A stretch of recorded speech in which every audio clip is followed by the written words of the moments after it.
Over the years, we've seen repeated instances of indifference to the rule of law on the part of this administration. It's a consistent and worrisome pattern.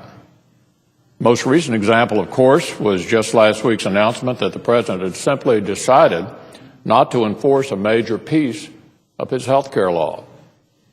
That is, until after the midterm election. What the president was saying, in effect, was that if he doesn't want to implement the law he's signed, he doesn't have to.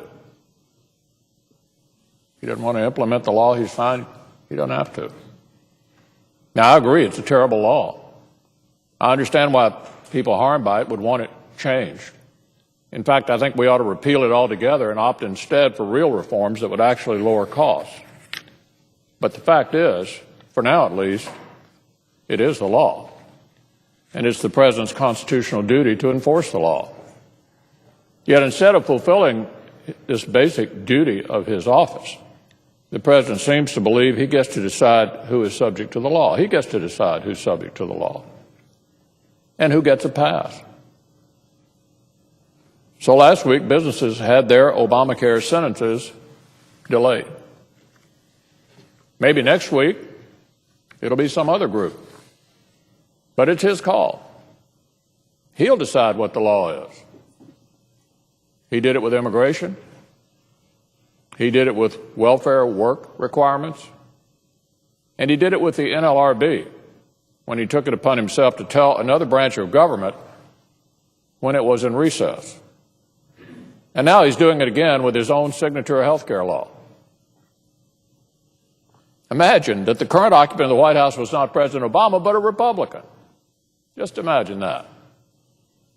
Pretend that this Republican had come to office promising an era of inclusion and accountability.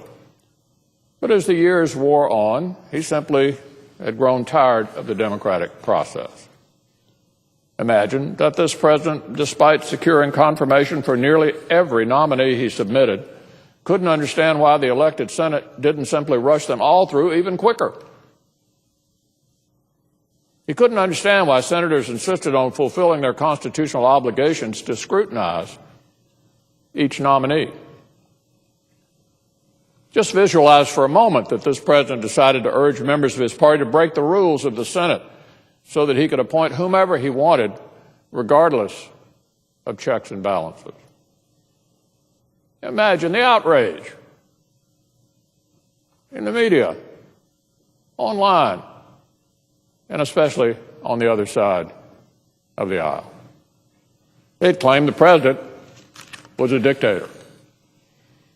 They'd say he was ripping the Constitution to shreds.